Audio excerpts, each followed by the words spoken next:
ہے اگر آپ تفاسیر کو دیکھیں علماء نے لکھا ہے کہ الکوثر سے مراد اللہ رب العزت نے فرمایا یہ چاہا محمد آپ فکر نہ کرنا ہم نے آپ کو نبی بنایا ہے. سوال یہ پیدا ہوتا ہے الہ العالمین آپ نے نبی کو دوسروں کو بھی بنایا پھر میری نبوت میں کیا فرق ہے؟ رب ذوالجلال بتانا یہ چاہتے ہیں حضرت آدم علیہ السلام سے لے کر کے حضرت عیسیٰ تک میرے لوگوں کو نبی کو بنایا ہے لیکن تم امام الانبیاء ہو. حضرت آدم سے لے کر کے حضرت عیسیٰ تک وہ انبیاء تھے لیکن تم افضل الانبیاء ہو. حضرت آدم سے لے کر کے حضرت عیسیٰ تک وہ انبیاء تھے لیکن تم خاتم الانبیاء ہو. افضل الانبیاء تم ہو, امام الانبیاء تم ہو, خاتم الانبیاء تم ہو. رب ذوالجلال نے امام الانبیاء صلی اللہ علیہ وسلم کو تسلی دیتے ہوئے کہا محمد فکر نہ کرنا ہم نے آپ کو نبوت دی ہے. سوال ہوا الہ العالمین نبی آپ نے دوسروں کو بھی بنایا. رب ذوالجلال نے فرمایا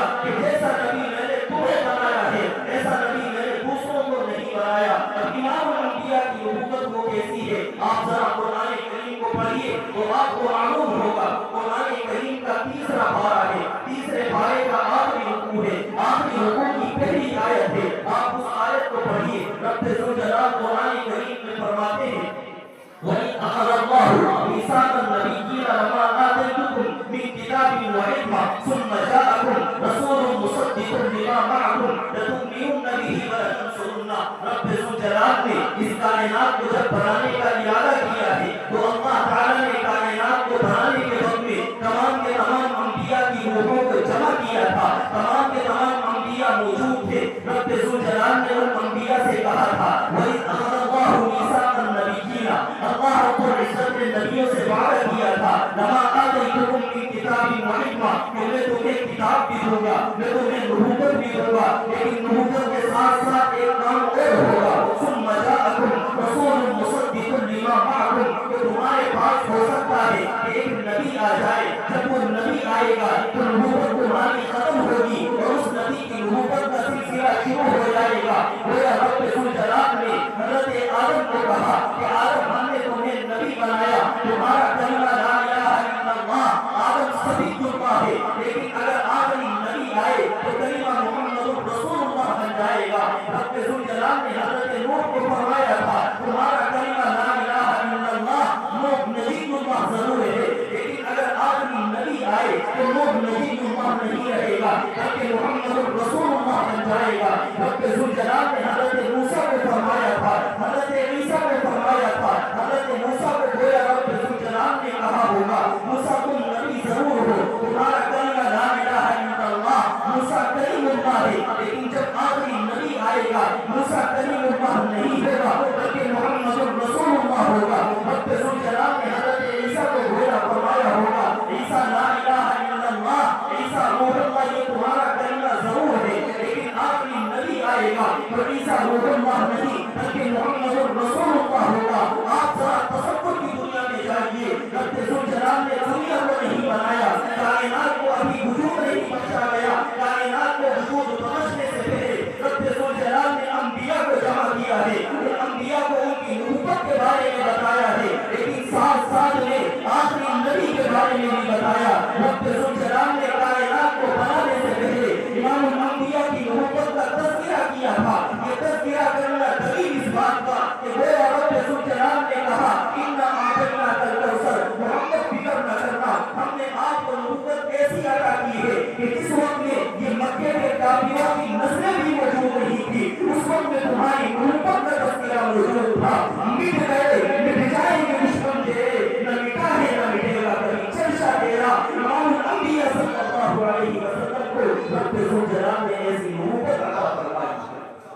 ہم اس نبی پر ایمان رکھنے والے ہیں. اس نبی کا دین کائنات کے وجود میں آنے سے پہلے رب ذوالجلال کی تعلیم کی شکل میں موجود تھا اور آج بھی رب ذوالجلال کا وہ دین امام الانبیاء کی تعلیمات اسی اعتبار سے باقی ہے. میں آپ کے سامنے ایک تاریخی شہادت پیش کر کے اپنی بات ختم کرنے کی کوشش کروں گا.